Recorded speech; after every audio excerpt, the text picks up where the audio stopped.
Di jalan dakwah ini kami berdiri untuk menyongsong seruan ilahi, berjuang fisabilillah tanpa rasa lelah, walau tetap dijual letih berdarah. Alhamdulillahirabbil alamin. Wal aqibatu lil muttaqin wala udwana illa 'alal zalimin. Asyhadu an la ilaha illallah ar-rahmanir rahim wa asyhadu anna Muhammadan abduhu wa rasuluhu min akhiril anbiya'i wal mursalin. Ikhwatul iman yang dimuliakan Allah, bahasan pagi ini tentu saja lebih bersifat tadarus. Kita mencoba memahami dalil-dalil yang terkait dengan masalah adzan dan permasalahan-permasalahan yang muncul terkait dengan adzan.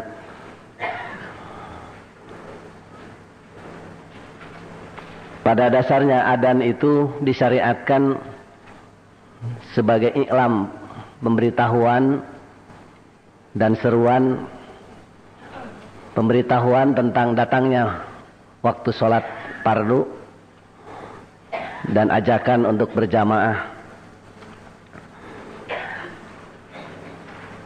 Saya katakan azan itu pemberitahuan tentang datangnya waktu sholat wajib, bukan untuk sholat sunat, apalagi di luar sholat. Idul Fitri, Idul Adha saja, sholat yang jumlah jamaahnya biasanya di mana-mana jauh lebih banyak dibanding dengan sholat Jumat sekalipun, karena biasanya dalam sholat Idul Fitri, Idul Adha yang tidak biasa sholat juga ada. Tapi karena hukumnya sunat, tidak menggunakan adzan, ya, dan juga tidak qomat. Tapi di masyarakat muslim, kita sering menyaksikan adzan itu digunakan dalam banyak kegiatan. Orang mau berangkat haji, adzan. Orang mau dimasukkan ke liang lahat, adzan. Orang pindah rumah, adzan. Ada ular hidung, adzan. Ada kucing bertengkar, adzan.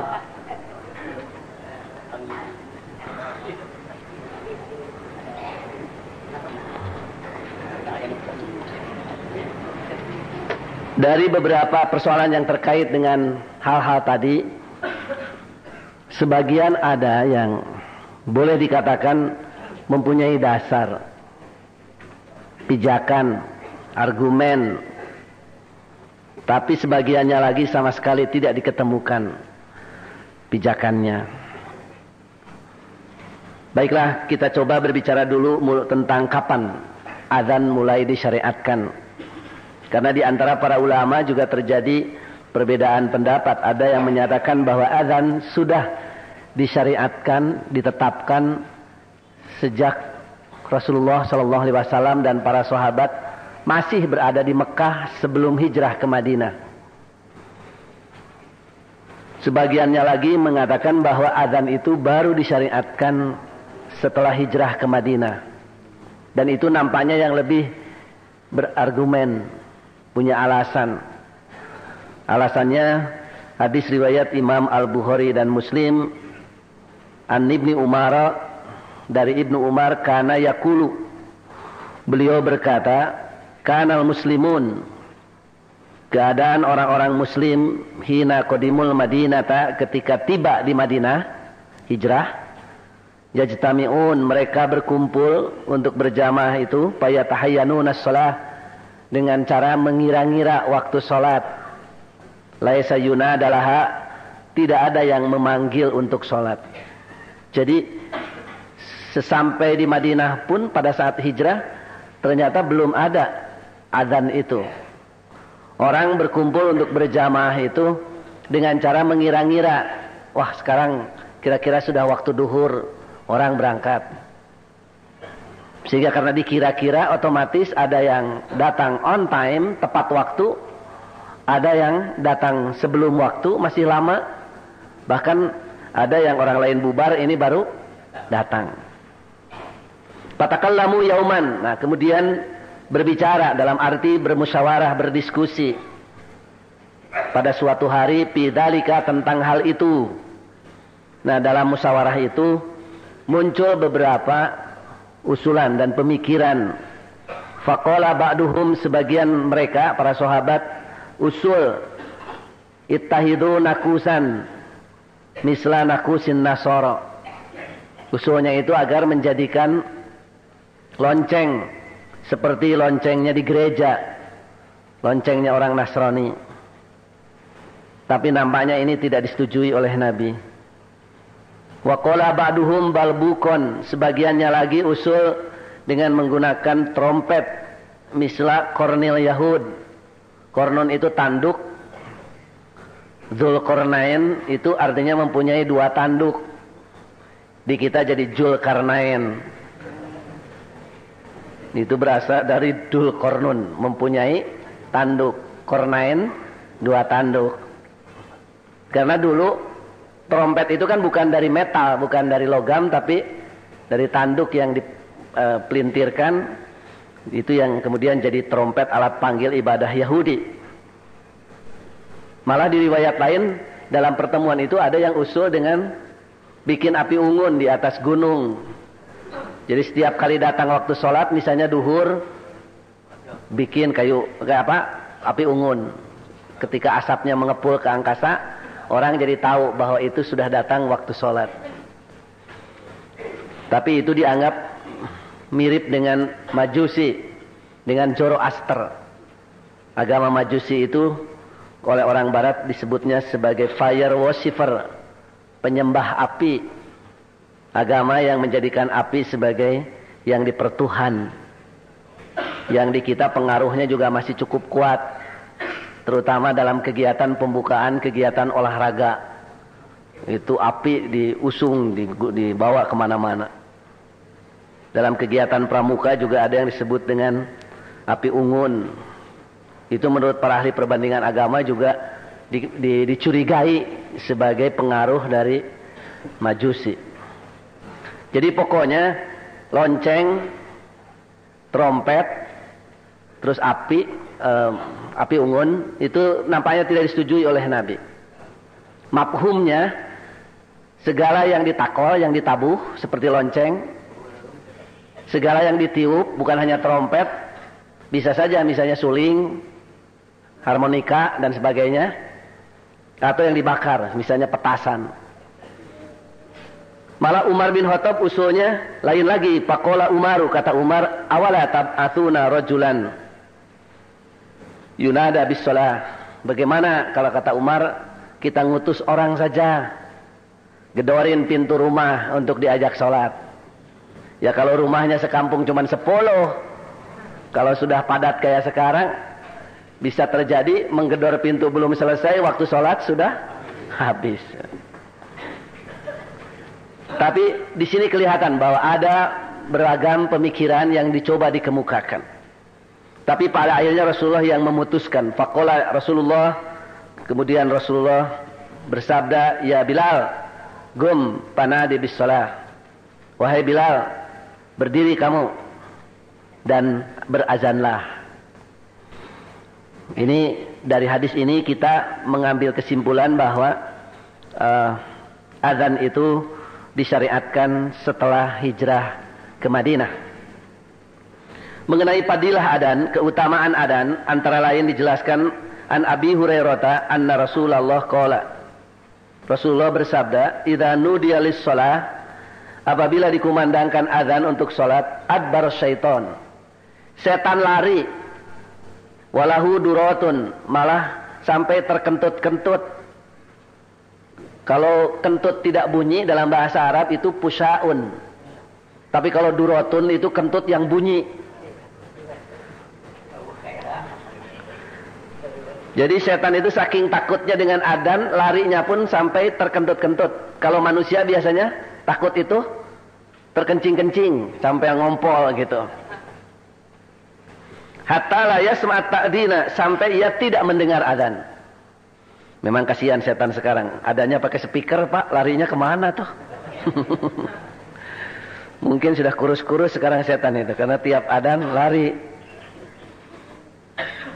Dan inilah mungkin yang sering dijadikan landasan kenapa kalau pindah rumah juga, rumah itu ada yang diruat dengan wayang, ada juga dengan adzan. Katanya untuk mengusir setan. Tapi di sini begitu juga mengadani bayi. Ada yang menggunakan hadis ini. Jadi ketika bayi lahir diadani, itu maksudnya katanya supaya setan tidak diganggu oleh setan. Bayi tidak diganggu oleh setan gitu. Tapi persoalannya hadis ini menjelaskan faidza qudiyan nida, apabila adzan selesai, akbala, setannya datang lagi. Jadi kalau rumah tidak mau diisi setan, adzannya harus terus-terusan.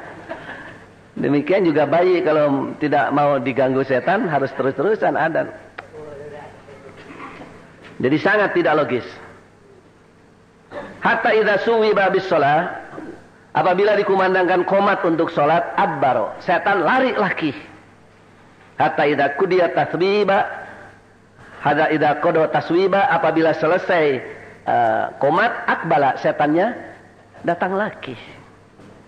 Hatta yahtira bainal mar'i wa nafsihi, kemudian setan itu menyelinap ke dalam jiwa manusia. Yaqulu, setan berbisik, uzkur kadza, uzkur kadza. Ingat kamu ke sana, ingat kamu ke sini.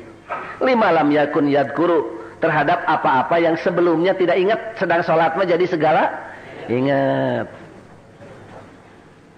Hatta yadola rajulu la yadri kam sholat, sampai orang yadola lupa, la yadri tidak tahu kam sholat, seberapa rakaat ini teh.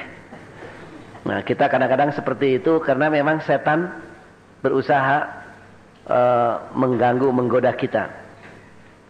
Tapi ada dari hadis ini menunjukkan keutamaan adzan, setan pun melarikan diri. Keutamaan kedua dijelaskan oleh Abu Sa'id Al-Khudri, qala sami'tu Rasulullah yaqulu, saya mendengar Rasulullah bersabda, la yasma'u, tidak mendengar, madda sautil muadzin, panjangnya suara muadzin, jinnun jin, wala insun dan manusia, wala syai'un dan sesuatu, illa syahidalahu yaumal qiyamah, pasti illa di sini karena dari awalnya adalah la nafi, pasti jin, manusia dan apa saja yang mendengar suara adzannya itu akan menjadi saksi pada hari kiamat. Jadi ini padilah kalau kita adzan. Jin, manusia dan segala sesuatu yang mendengar suara kita ketika adzan, maka nanti di hari kiamat akan bersaksi di hadapan Allah bahwa kita ini pernah adzan.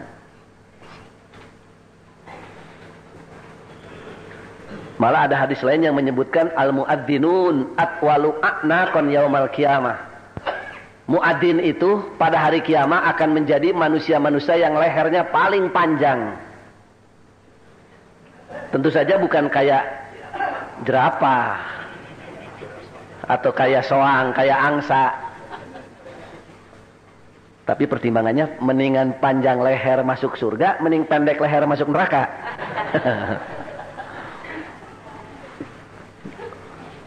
Kata para ulama, kalimat tadi bersifat majaz, jadi kalimat kiasan.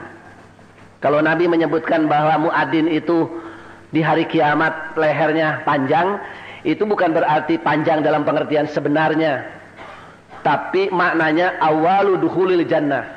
Jadi orang yang suka adzan itu insya Allah di akhirat akan termasuk kelompok yang pertama masuk surga, karena lehernya panjang jadi bisa mendahului orang lain.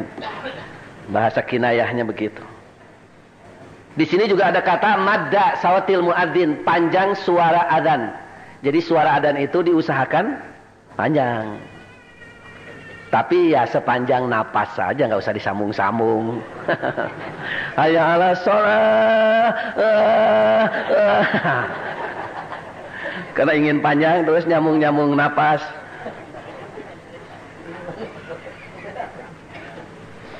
Adzan itu wajibnya di awal waktu. Berdasar hadis riwayat Imam Al-Bukhari dan Muslim dari Malik bin Huwairis.